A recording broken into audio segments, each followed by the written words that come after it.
네, 하나님께서 오늘 저희들에게 안식일, 영원한 언약의 표징으로 안식일을 허락해 주셨습니다.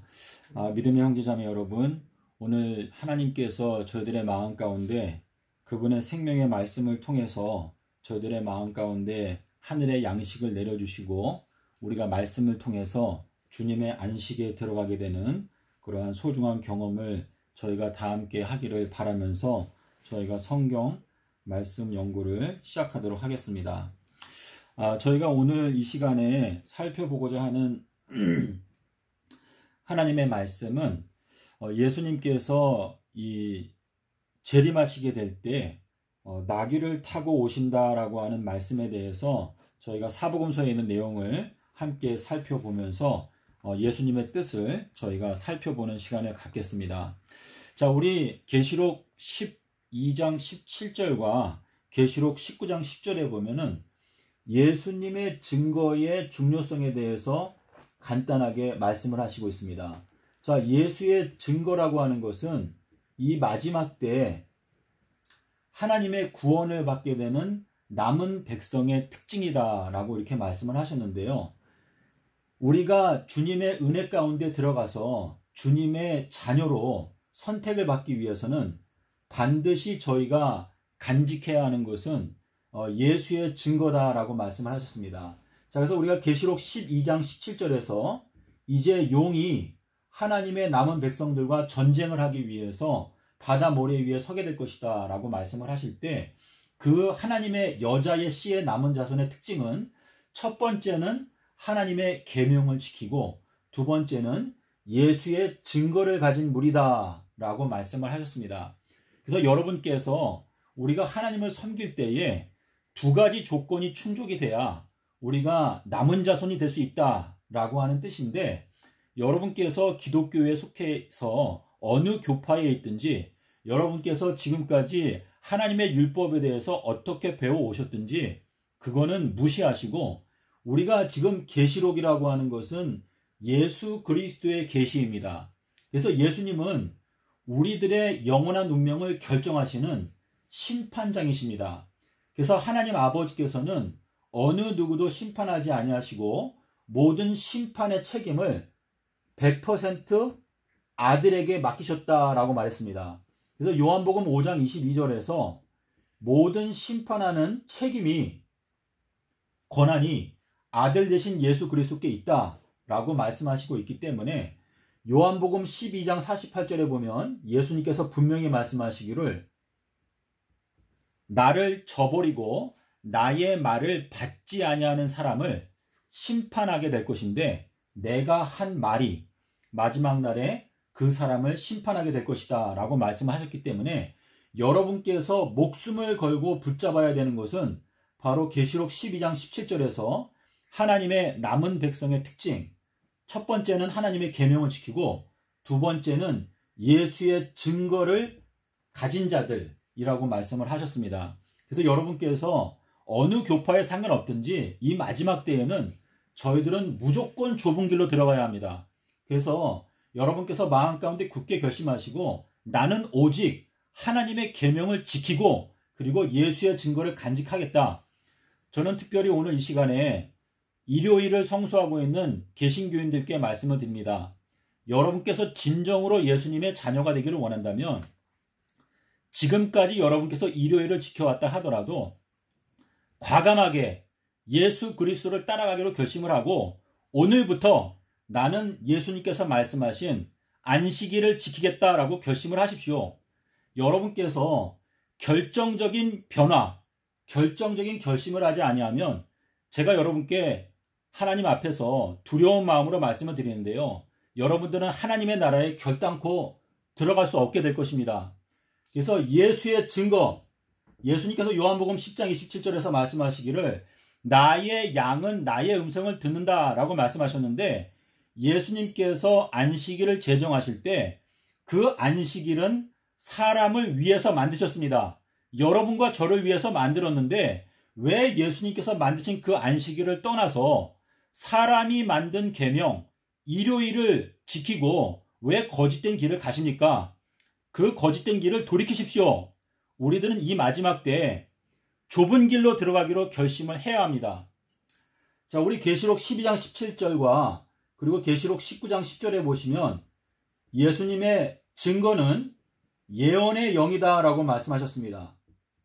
자, 이 예언의 영이라고 하는 것은 예수님께서 하신 말씀은 우리들에게 예언을 깨닫게 해주는 핵심적인 지도가 된다, 길이 된다 라고 하는 뜻이기 때문에 여러분께서 예수께서 가라사대, 예수님께서 말씀하시기를 하나님이 보낸 사람은 하나님의 말씀을 한다라고 말씀하셨는데, 예수님께서 분명히 아버지께서 나를 보내신 것처럼 나도 너희를 보낸다라고 말했기 때문에 여러분께서 예수님의 제자가 된다라고 하는 것은 여러분의 입술 속에 예수께서 가라사대가 항상 여러분의 입술 가운데 있게 되면 여러분은 예수님께서 보낸 자라고 하는 것을 여러분 스스로의 생애를 통해서 증거하게 되는 것입니다.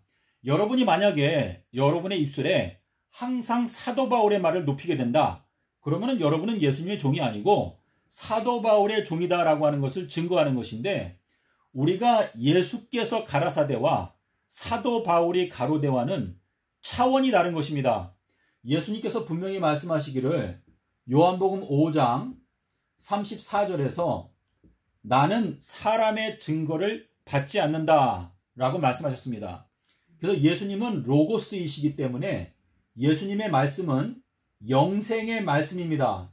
그래서 여러분께서 성경을 읽을 때에 예수께서 가라사대라고 하는 그 말씀은 나의 존재를 영생으로 이끌게 되는 가장 핵심적인 말씀이다 라는 것을 생각하시고, 지금 현 기독교회는요, 예수님의 편에 서 있지 않습니다. 겉으로는 예수님을 사랑한다고 말하지만 예수께서 가라사대를 대놓고 무시하는 게 현재 기독교인입니다. 그래서 우리가 현 기독교인들 중에서 진심으로 예수님의 양이 되기를 원한다면 주변의 눈치를 보지 마십시오. 마지막 끝에 가서는요, 우리가 맞닥뜨리게 되는 것은 예수님밖에 없습니다. 그래서 예수께서 가라사대, 그 말씀을 여러분의 마음 가운데 굳게 붙잡고 결심을 하고 변화를 행동으로 옮겨야 합니다. 우리가 아무리 마음으로 믿는다 하더라도 우리가 행동하지 아니하는 믿음은 그 자체가 죽은 것이다 라고 말씀을 하셨습니다. 자, 그러면 저희가 오늘 말씀드린 대로 나귀에 대해서 저희가 살펴볼 텐데요. 자, 우리가 마태, 마가, 누가, 요한복음에 전부 다 이 나귀에 대한 말씀을 하셨습니다. 마태, 마가, 누가, 요한. 자, 이 사복음서를 보게 되면은요, 예수님께서 나귀를 타고 예루살렘에 입성하신 이야기가 여기에 다 나타나 있습니다. 자, 근데 우리 마태복음에 보면 여기에는 나귀를 2마리를 타고 예수님께서 입성하셨다라고 되어 있고, 여기 나머지 마가, 누가, 요한복음은 나귀 1마리를 타고 예수님께서 입성하셨다라고 기록하고 있습니다. 자, 여러분께서 스가랴서 9장 9절에 있는 말씀을 보시면은요, 제가 스가랴서 9장 9절을 자세하게 보니까 스가랴서 9장 9절 그 말씀 자체 속에 나귀 2마리가 언급이 되어져 있습니다. 자, 우리 스가랴서 9장 9절을 여러분께서 원어 성경을 보시게 되면 어떻게 되어 있는가 하면 암나귀를 타고 오시고 그리고 나귀의 새끼인 수컷 나귀를 타고 오신다라고 2마리의 나귀를 언급을 하셨습니다. 자, 그런데 이 스가랴서 9장 9절을 인용하고 있는 성경책은 마태복음에서 스가랴서 9장 9절을 그대로 인용하고 있는데, 저희가 마태복음 21장 5절에 가시면은요, 여기에서 예수님의 이 마태가 기록한 것이죠. 마태가 기록하기를 스가랴서 9장 9절을 그대로 인용하면서 암나귀 그리고 나귀의 새끼인 수컷 나귀를 타고 오신다라고 하는 말씀이 여기에 기록이 되어져 있습니다. 자, 여러분께서 성경을 펴시고 함께 보시면서 제가 설명을 드리면 좋겠습니다. 자, 우리 마태복음 21장에 보시면은요, 우리 마태복음 21장 1절이 중요한데요. 자, 마태복음 21장 1절을 제가 이렇게 한글 성경을 살펴보니까 번역이 제대로 되어 있는 것이 없습니다. 근데 정확하게 말씀을 드리면 마태복음 21장 1절에 보면 여기에서 가장 핵심적인 단어는 뭐냐면 벳바게라고 하는 단어거든요. 벳바게. 자, 벳바게라고 하는 요 단어의 뜻이 무엇일까요? 이것은 벳이라고 하는 것은 집이고, 그리고 요 뒤에 있는 바게라고 하는 것은 히브리어로 파게라고 하는 단어인데, 요거는 초록색, 초록 무화과를 말합니다. 무화과. 자, 지금 이 마태복음 21장 1절을 가장 핵심적인 내용만 정확하게 번역하게 되면 예수님께서 무리들과 함께 벳바게에 도착하셨을 때라고 하는 뜻입니다. 도착하셨을 때. 자, 그래서 요거는 도착하셨다라고 하는 뜻이고, 자, 우리 마가복음에 가게 되면은요, 여기에는 어떻게 되냐면 벳바게에 도착한 게 아니라 벳바게에 가까워졌을 때라고 되어 있습니다.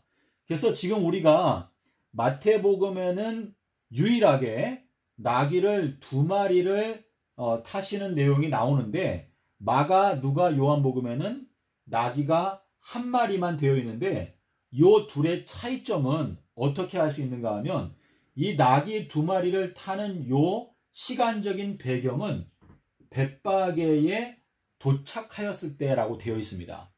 자, 근데 이 벳바게라고 하는 요 단어는요, 저희들이 아가서에 가게 되면, 저희가 아가서에 가면은 이 무화과 나무에 대한 이야기가 나오거든요. 자, 아가서는 굉장히 중요한 예언적인 내용들이 적혀 있는데요. 우리가 아가서 2장 11절부터 읽어보시면은 이렇게 되어 있습니다. 겨울도 지나고 비도 그쳤고 지면에는 꽃이 피고 새에 노래할 때가 이르렀는데 반구의 소리, 비둘기의 소리가 우리 땅에 들리는구나. 무화과 나무에는 푸른 열매가 보이는구나 라고 되어 있습니다.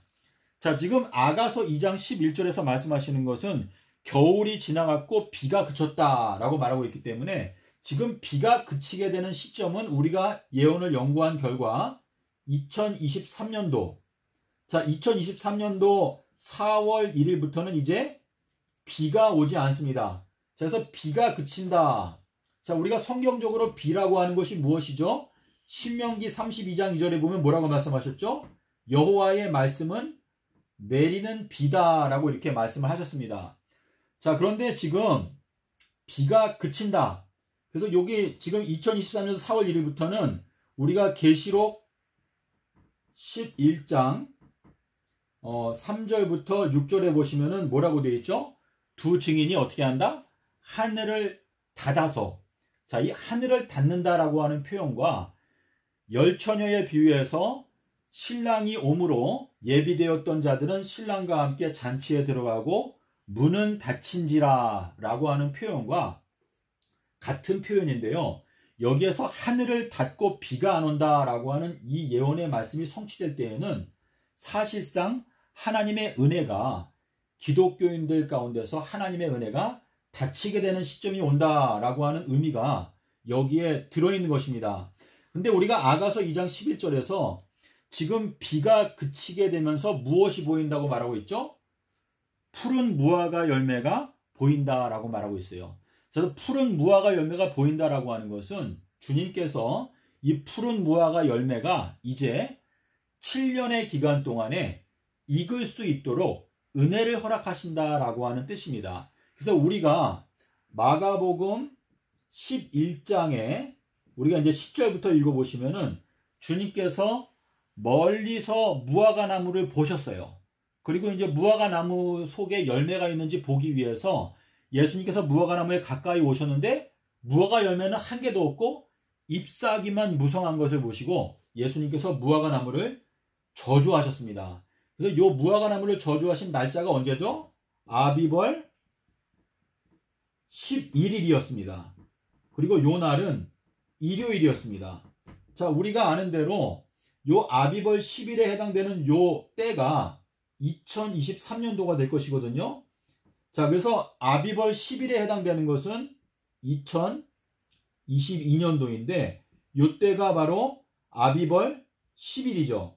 자, 아비벌 10일에는 우리한테 하나님께서 무엇을 하라고 말씀하셨죠? 너희들은 너희 각 사람이 양을 선택하라. 대속물을 선택하라. 자, 출애굽기 12장 3절에서 너희 각 사람은 아비벌 10일에 너희 각자를 위해서 양을 선택하라 라고 말씀하셨는데 2022년도에 우리가 예수 그리스도를 나의 대속물로 온전히 선택하고 아까 우리 계시록 12장 7절에서 말씀하신 대로 예수의 증거, 하나님의 계명 이 두 가지를 목숨을 걸고 붙잡고 예수님의 편에 서기로 결정적인 결심을 하지 않게 되면 결국은 2023년도가 되었을 때 예수님의 저주를 받게 되고 무화과 나무가 마르게 되는 것처럼 말라버리게 된다라고 하는 말씀이 이제 성취가 된다. 자, 이것은 정말 두렵고 떨리는 말씀인데요. 여호와의 그 은혜가 우리에게서 떠나가게 되면 우리가 아무리 발버둥을 쳐도 우리가 구원을 얻을 수가 없습니다. 자, 우리가 에서의 이야기를 보게 되면 에서에 대해서 우리 히브리서에 뭐라고 말씀하셨죠? 에서는 한 그릇 식물을 위해서 자기의 장자권을 팔아버린 그 에서가 나중에 그 축복을 유업으로 받기 위해서 눈물을 흘리면서 회개할 기회를 얻고자 하였지만 그가 버림바가 되었다라고 말씀을 하셨는데요. 하나님께서 지난 6천년의 세월 동안 우리들에 대해서 정말 인내하시고 오랫동안 참아 오셨지만 하나님은 영원토록 그냥 그거를 방치하는 분이 아니십니다. 하나님께서 이 마지막 때 이제 내가 문을 닫겠다. 노아의 때부터 하나님께서는 심판하시는 분이라는 것을 우리에게 보여주셨는데요. 주님께서 이제 2022년도를 우리에게 예수 그리스도를 대속물로 맞아들일 수 있는 마지막 기회, 우리가 예수의 증거, 하나님의 계명을 지키는 그러한 백성이 되기로 결정적으로 결심할 수 있는 마지막 기회가 2022년도가 되는 것이고, 그리고 2023년도가 되면 이제 주님께서 무화과 나무를 저주하시겠다라고 하는 것이 분명한 경고입니다. 그래서 우리 고린도전서 14장 8절에 보면 만약에 나팔 소리가 분명한 경고의 소리를 내지 못하면 어느 누가 전쟁을 준비하리요? 라고 말씀을 하셨는데요. 저는 여러분께 저도 하나님을 두려워하는 마음으로 제가 여러분께 말씀을 드리는데요. 여러분께서 이 예수의 증거 하나님의 계명을 마음 가운데 받아들이기로 결심하지 아니한다면 여러분은 2023년도에 뿌리부터 말라버리게 되는 그러한 저주를 받게 될 것입니다. 자, 이 내용이 유다서에 나타나고 있는데, 자, 악한 자들에 대해서 유다서에서 설명하기를 죽고 또 죽어서 뿌리까지 뽑혀버린 열매가 없는 가을나무다 라고 하는 그 간단한 말씀 속에 우리가 초록색 무화과 열매가 나타나지 않게 되면 저희들은 결국 말라버리게 된다 라고 하는 말씀이 여기에 들어 있습니다. 자, 여러분, 우리가 지금 나귀에 대해서 살펴보고 있는데요. 마가복음, 누가복음, 요한복음에서 이 나귀 한 마리를 타시게 되는 것은, 자, 여러분께서 요한복음 12장 1절을 보십시오. 요한복음 12장 1절에 보면 예수님께서 며칠 전에, 엿새 전에, 자, 엿새 전에 어디에 오셨다고 그랬죠? 베다니에 오셨다. 6월절 엿새 전에 베다니에 오셨다라고 말씀하시고 있는데, 요 성경 구절을 깨닫기 위해서는 요한복음 19장 14절에 보면 주님께서 십자가에 달리신 그 날을 6월절 전날이다 라고 표현하고 있습니다. 자, 예수님께서 수요일 날 십자가에 달리셨는데 그 날을 6월절 전날이다, 6월절 예비일이다 라고 표현하고 있기 때문에 6월절 엿새 전이라고 하는 것은 요한복음 12장 1절에서 말하는 것은 요것은 바로 금요일 날, 아비벌 9일 날, 자, 요한복음 12장 1절이 해당되는 게 바로 2021년도 현재입니다. 현재. 자, 요한복음 12장 1절에 보면 예수님께서 무엇을 했죠? 잔치를 베풀었어요. 자, 예수님을 위해서 잔치가 벌어지게 되었고 그때의 마리아가 향유 옥합을 깨뜨려서 예수님의 머리에, 예수님의 발에, 예수님의 몸에 부었다라고 이렇게 설명을 하고 있는데, 자, 머리와 몸과 또 발, 이것이 다 영적으로 중요한 의미가 있습니다.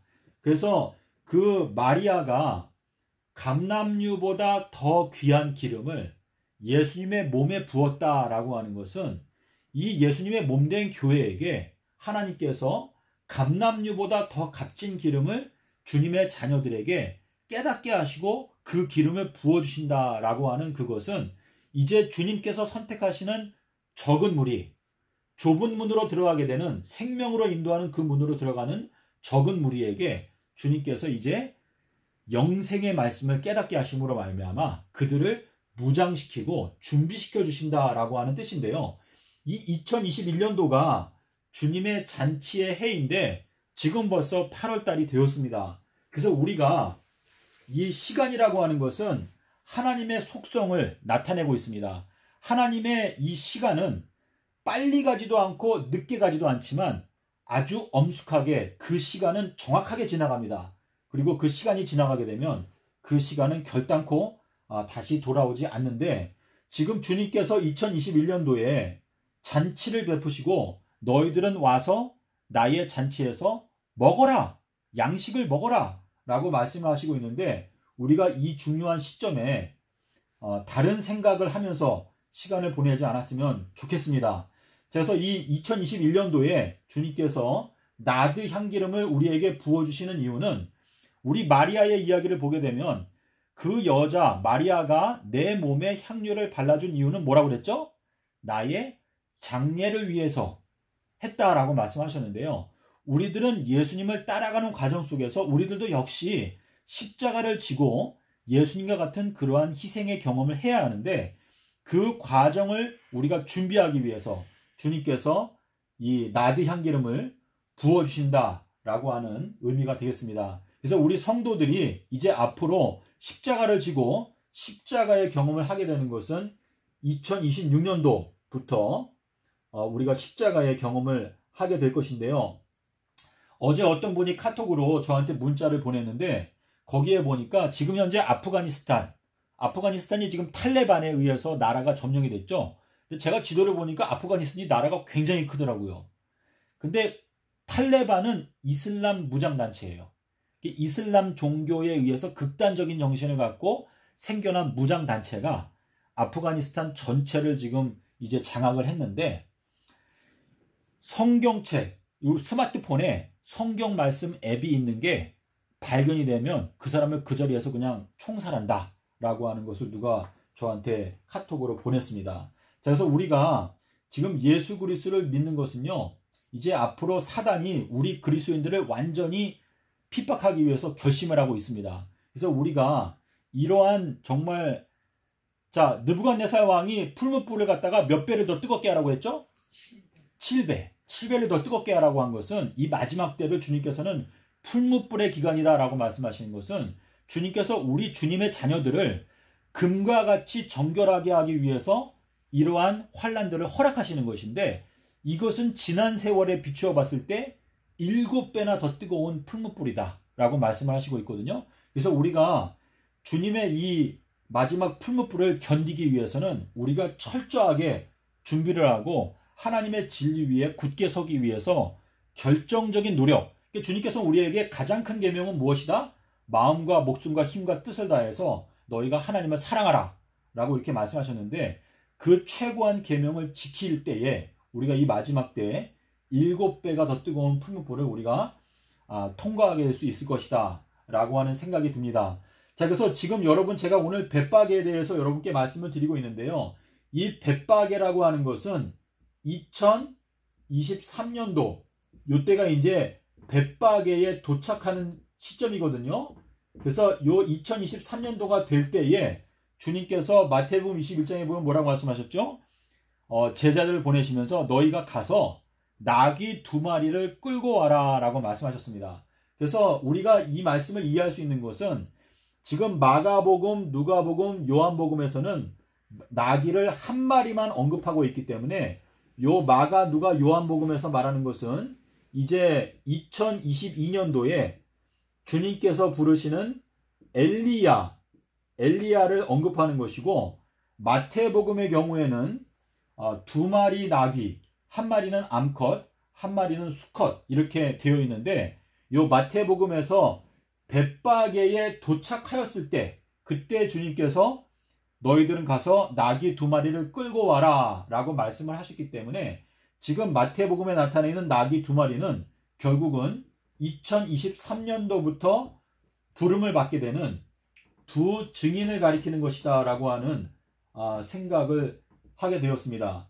자, 그래서 여러분께서 성령을 간구하시는 가운데 잘 생각을 해 보십시오. 그래서 우리가 마가, 누가, 요한복음 여기에 나타나 있는 나귀 1마리는 엘리야를 가리키는 것이고, 그리고 마태복음에서 말하고 있는 나귀 2마리, 이것은 바로 2023년도부터 부름을 받게 되는 두 증인을 가리킨다 라는 것을 저희가 이해할 수가 있겠습니다.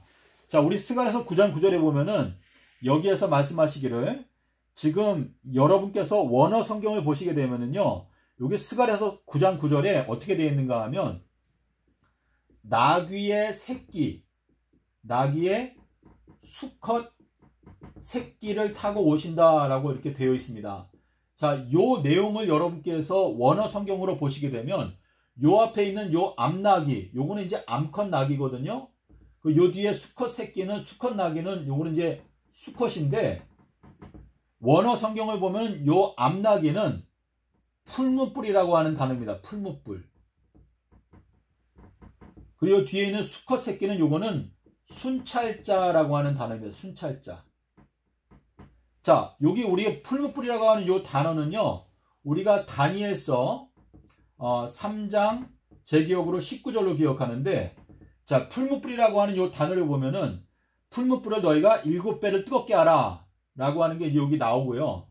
그리고 순찰자라고 하는 것은 4장에, 자, 우리 다니엘서 4장이 왜 중요하죠? 다니엘서 4장에는 바벨론 왕이 7대라고 하는 기간 동안에 짐승의 마음을 받아서 들의 청촉 가운데서 독수리처럼 그렇게 지내는 게 나오거든요. 그래서 요 다니엘서 4장의 이야기를 보게 되면 하늘에서 순찰자가 내려와서 어떻게 하죠? 그 큰 나무, 바벨론과 같은 그 큰 나무에 밑둥이를 잘라버리고 거기를 놋줄로 동이고 그 다음에 7대 동안에 들의 청촉 가운데 있게 한다 라고 하는 말씀이 있습니다.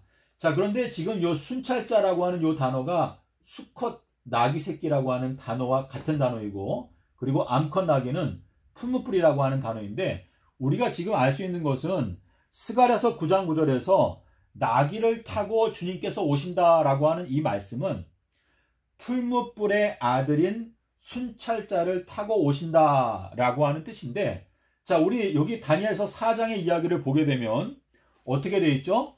7대. 자, 7대는 며칠이죠? 7대? 7대는 우리가 날짜로 하면 며칠이에요? 7대. 7대는 2520일이죠. 그쵸? 자, 한 대, 두 대, 반 대. 세 대 반은 며칠이에요? 세 대 반? 세 대 반은 1260일이죠. 자, 요 내용은 우리가 계시록 12장 6절과 14절에 보면 그 여자가 광야 자기 곳으로 도망가서 한 떼와 두 떼와 반 떼를 양육받는다 라고 하는 내용이 여기 6절에서는 1260일이다 라고 되어 있기 때문에 세 떼 반이라고 하는 요 기간은 1260일이다 라고 하는 의미이기 때문에 요 때가 다니엘서에 보면은 7대. 자, 우리 7대하고 다니엘서에도 역시 세 떼 반이 나오는데 그건 어디 나오죠? 다니엘서 7장 25절에 보면 작은 뿔 세력이 성도들을 이제 압제하는데 한 때와 두 때와 반 때를 지나리라 라고 이렇게 말씀했습니다. 다니엘서 7장 25절도 아람어로 기록되어 있고 다니엘서 4장도 아람어로 기록되어져 있는데 요 때라고 하는 단어가 같은데 요 7대라고 하는 것은 1260일에 몇 배죠? 2배. 예. 1260일에 2배를 하게 되면 2520일입니다. 그래서 2520일 동안 느부갓네살이 인간의 마음을 빼앗기고 짐승처럼 들의 청촉 가운데서 이렇게 지내다가 2520일이 끝났을 때 하늘을 우러러보니까 어떻게 되었죠? 하나님께서 다시 느부갓네살에게 사람의 마음을 돌려주셨어요. 그래서 그때의 느부갓네살 왕이 깨달은 게 뭐였죠? 난 내가 잘나서 이렇게 나라를 잘 통치하는 줄 알았는데 하나님께서 나에게 그러한 능력을 주신 거구나 하는 걸 깨닫고 전능하신 하나님 앞에 겸손하게 되었어요. 자, 그래서 우리가 느부갓네살이, 자, 여기 보면 이제 요 7대가 시작되기 전에 12달이라고 하는 은혜의 기간이 있었거든요. 자, 12달이 시작되기 전에 느부갓네살이 이제 꿈을 꾸었죠. 그래서 큰 나무가 있었는데 이제 갑자기 하늘에서 순찰자가 내려와가지고 이 나무에 밑둥을 자르고, 그래서 그 꿈을 갖다가 다니엘에게 말을 했더니 다니엘이 그 꿈을 해석해 주었죠. 다니엘이 이 꿈을 해석하면서 뭐라고 말했어요? 한참 동안 어안이 벙벙했어요.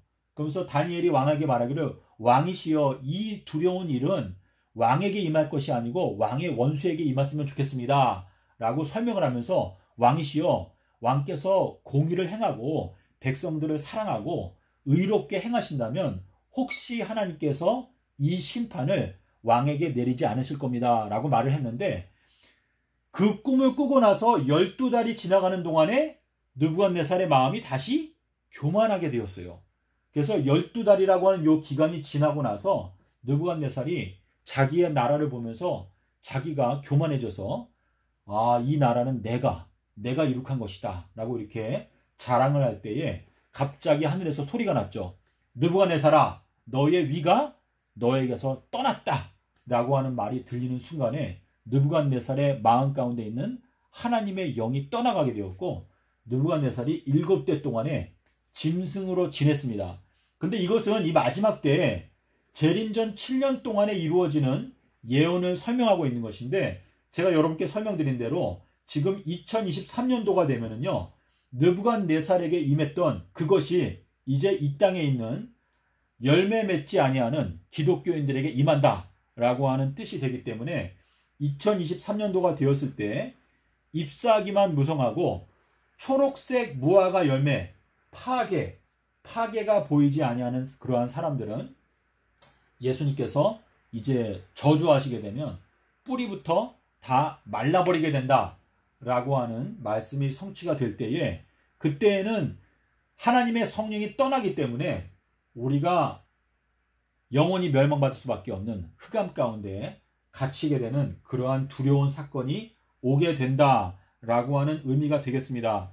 자, 여러분께서 계시록에 있는 말씀을, 이 말씀은 여러분께서 지금 바로 이해하기는 좀 어려우실 수가 있는데요. 우리가 계시록 22장에 보면, 여러분께서 이 말씀을 잘 보십시오. 계시록 22장에는요, 보라 내가 속히 온다라고 하는 말씀이 3번 나옵니다. 3번. 자, 계시록 22장 7절에, 계시록 22장 7절에 속히 온다라고 하는 말씀이 나오고, 그리고 12장 12절에 속히 온다라고 하는 말씀이 나오고요. 그리고 또 한 번은 어디에 나온가 하면 20절에 나옵니다. 자, 우리 계시록 22장에 속히 온다라고 하는 말씀이 3번, 7절, 12절, 20절에 나오는데요. 요 3가지는 전부 다 다른 이야기입니다. 자, 7절에서 내가 속히 오리라 라고 하는 것은요, 2022년도를 가리키는 것입니다. 그리고 12절에 나타내는 내가 속히 오리라 라고 하는 것은 2030년도를 가리키는 것입니다. 그리고 20절에 나타나 있는 내가 속히 오리라 라고 하는 이것은 3030년을 가리키는 것입니다. 자, 여러분께서 제가 지금 말씀드린 것에 대해서 이상하다 라고 하는 느낌이 드실 수도 있을 거예요. 근데 여러분께서 요 계시록 20장에 7절부터 20절까지의 요 내용을 여러분께서 기도하시는 마음으로 읽어보시게 되면 그 각각의 내용, 예수님께서 필요 없이 그냥 속히 온다라고 하는 말씀을 3번 그냥 반복하신 게 아니고, 계시록 22장 7절, 12절, 20절에 나타나 있는 내가 속히 온다라고 하는 이 말씀은요, 각각이 다 다른 시점을 가리키고 있습니다. 여러분께서 이 말씀을 이해하시게 되면은요, 자, 우리 계시록 22장에 여러분 펴서 보십시오. 22장 11절을 보십시오. 자, 11절에 뭐라고 말하고 있죠? 불의를 하는 자는 그대로 불의를 하고, 더러운 자는 그대로 더럽고, 의로운 자는 그대로 의를 행하고, 거룩한 자는 그대로 거룩하게 하라. 자, 이 말씀이 무슨 뜻인가? 2023년도가 되면 무화과 나무가 저주를 받게 되는데, 저주를 받는 그 사람들은 계속 불의하게 남아있을 것이다 라고 하는 뜻이고, 이때에 벳박에 초록색 무화과 열매가 있는 그 사람들은 그 자신들이 이제 초록색 열매가 있어서 하나님의 은혜로 일단은 용서를 받게 되었으니까 너희가 재림전 7년의 기간 동안에 열매를 맺어서 재림전 7년이 끝나게 될 때 너희가 하늘로 승천함을 받기 위해서 너희가 노력을 해라 라고 하는 그 말씀이 계시록 22장 11절에서 자 여러분 계시록 22장 7절에 보면은 뭐라고 말했어요? 보라 내가 속히 온다 라고 말했죠. 자 속히 온다 라고 말하니까 그때의 요한이 그 말을 하는 천사한테 절을 하려고 했어요. 절을 하려고 하니까 그 뭐라고 말했죠? 천사가 나는 경배받을 대상이 아니고 오직 하나님께만 경배하라 라고 말을 하면서 11절에 가면 불의를 하는 자는 그대로 불의를 하고 더러운 자는 그대로 더럽고 의로운 자는 그대로 의를 행하라 라고 말하고 있습니다. 자 그래서 이 말씀은 2023년도가 되면은요 의로운 자는 그대로 의를 행하고 불의한 자는 그대로 불의를 행한다 라고 하는 것은 무화과 나무가 저주를 받게 된 사람들은 다시 말해서 열매가 없기 때문에 주님의 성령이 떠나간 그 사람들은 불의한 상태로 그냥 남아있을 수밖에 없다라고 하는 말씀이 여기에 들어있는 것입니다. 자, 그래서 우리가 누가복음에 가면은요, 누가복음 13장에 가면, 자, 여러분, 누가복음 13장에 문이 닫힌다라고 하는 말씀이 나오거든요.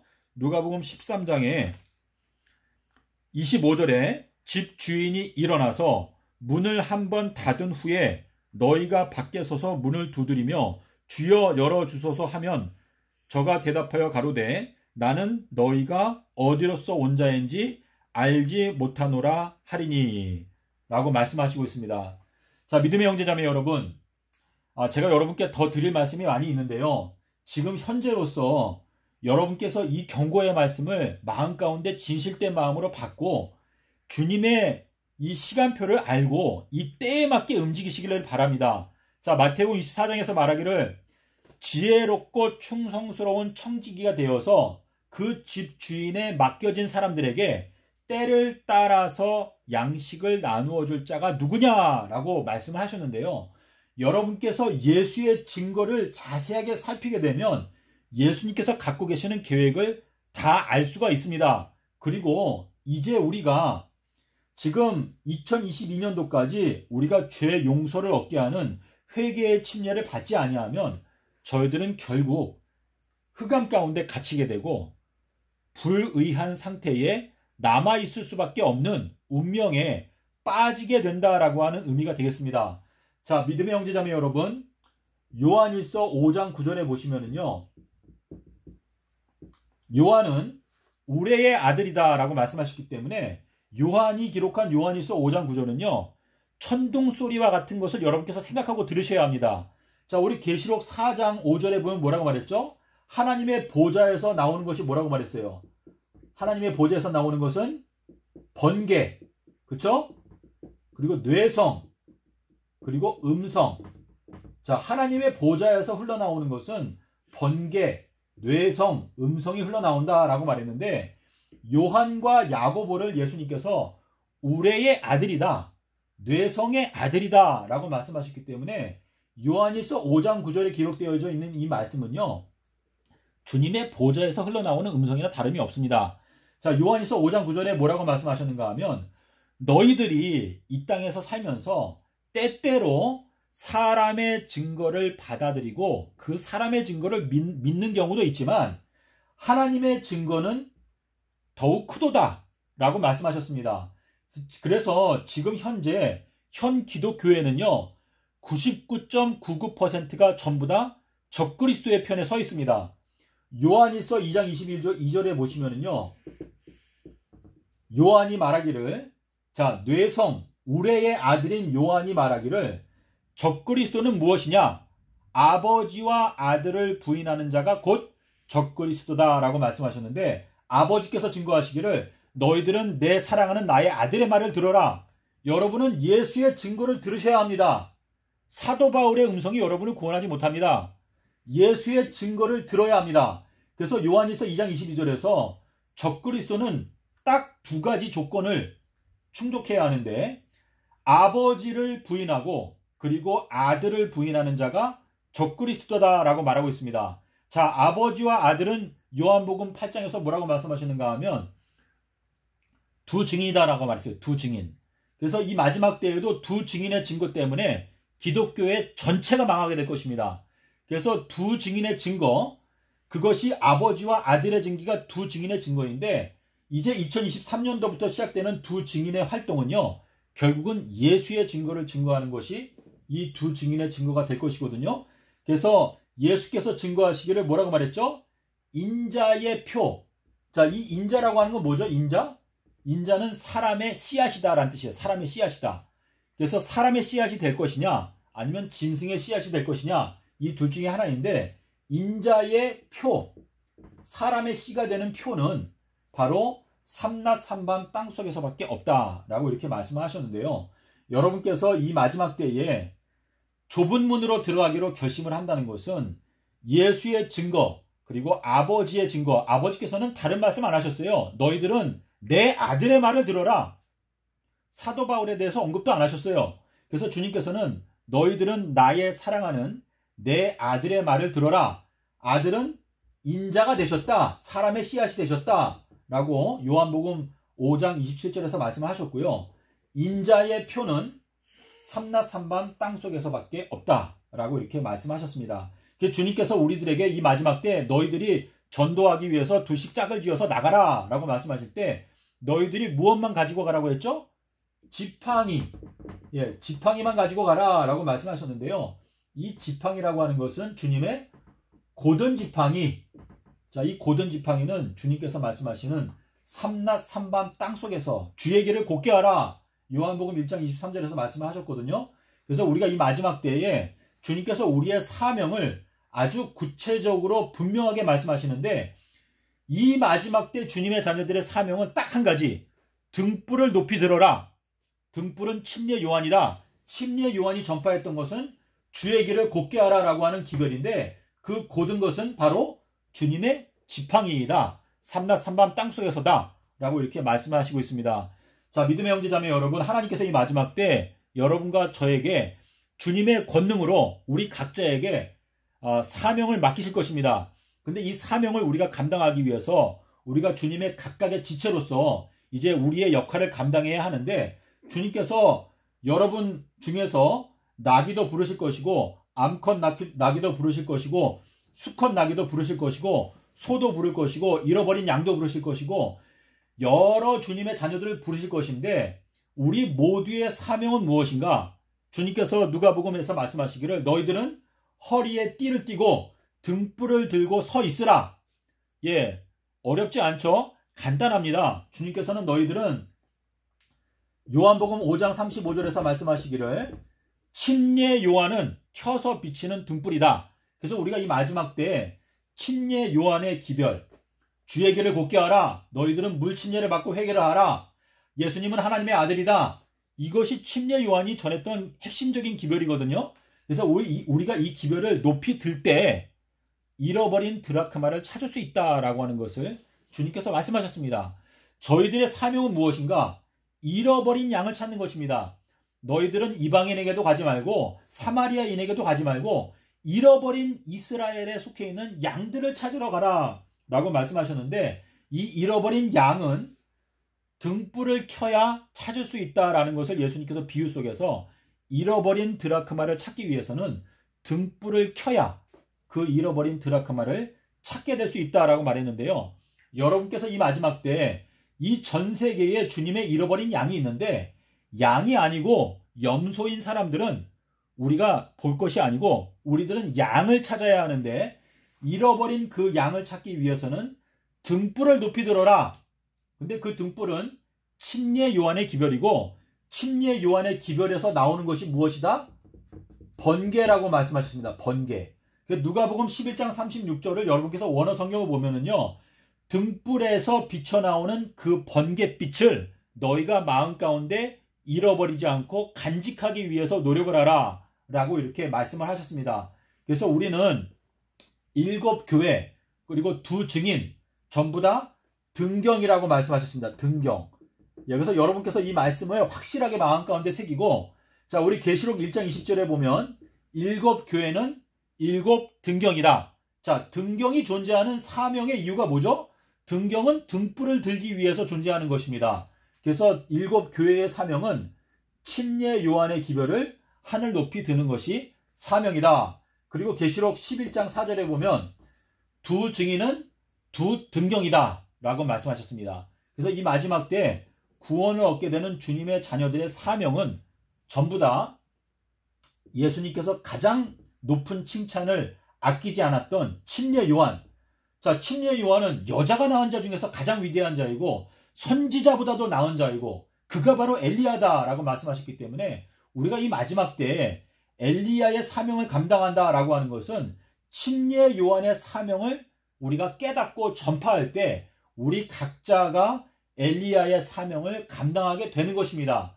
그래서 우리가 이 마지막 때에는 전 세계적인 사명을 감당해야 하기 때문에 우리 모두가 엘리야의 사명, 침례 요한의 기별을 깨닫고 우리가 그 사명을 높이 들 때, 등불을 높이 들 때 우리가 등경의 사명을 감당할 수 있게 되는 것입니다.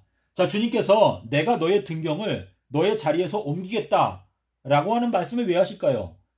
등경을 그 자리에서 옮긴다라고 하는 경고를 하시는 이유는 너가 등경의 사명을 감당하지 않으니까 내가 너의 그 등경을 그 자리에서 옮기겠다라고 하는 뜻인데요. 이 마지막 때 우리가 교파와 상관없이 모든 기독교인들은 예수의 증거 앞에 무릎을 꿇어야 하는데 예수님께서 여러분에게 직접 명령하시기를 너희들은 등불을 들고 서 있어라. 침례 요한의 기별을 너희가 깨닫고 그것을 외쳐라. 라고 하는 것이 예수님의 명백한 명령이기 때문에 자, 예수님께서 재림하실 때 뭐라고 말했어요? 주께서 호령과 호령이 뭐죠? 호령은 명령이죠. 명령. 주께서 호령과 천사장의 소리와 하나님의 나팔로 친히 강림하신다라고 말씀하셨는데 예수님의 명령은 너희들은 등불을 들고 서 있어라. 이것이 예수님의 명령입니다. 그러니까 여러분께서 성경을 보실 때에도 다른 곳을 이 성경은 너무나 방대한데 이 마지막 때에는 주님께서 우리에게 아주 구체적이고 확실한 증거를 주시는 것인데 너희들은 등불을 들고 허리에 띠를 띠고 서 있어라. 지팡이만 들고 나가라. 신발만 신고 나가라.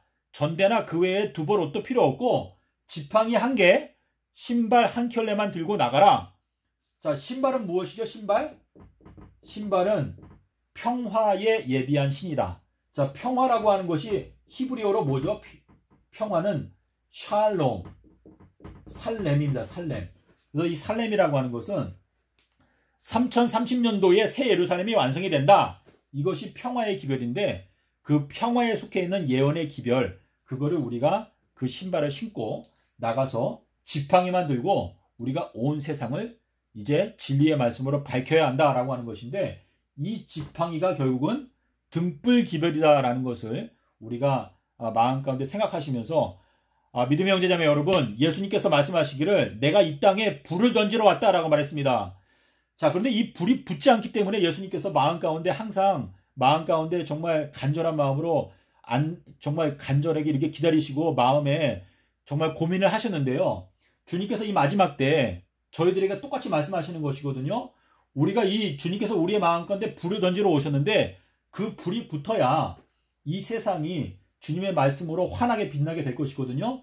여러분께서 오늘 이 말씀을 기도하시는 말씀으로 생각을 해보시고요. 여러분께서 혹시 좀 마음에 안 들거나 이거는 하나님의 뜻과 빗나가는 말씀이다 라는 생각이 드시면 주저하지 말고 저에게 연락을 주십시오. 저는 제가 완벽하다고 주장하는 것이 아니고 제가 양심상 믿고 있는 것을 여러분께 말씀을 드리는 것입니다. 그래서 제가 여러분께서 말씀을 주시면 저도 들어보고 또 기도하는 마음으로 생각하게 되면 하나님께서 살아계시기 때문에 주님께서는 반드시 저희들을 진리 가운데로 인도하십니다.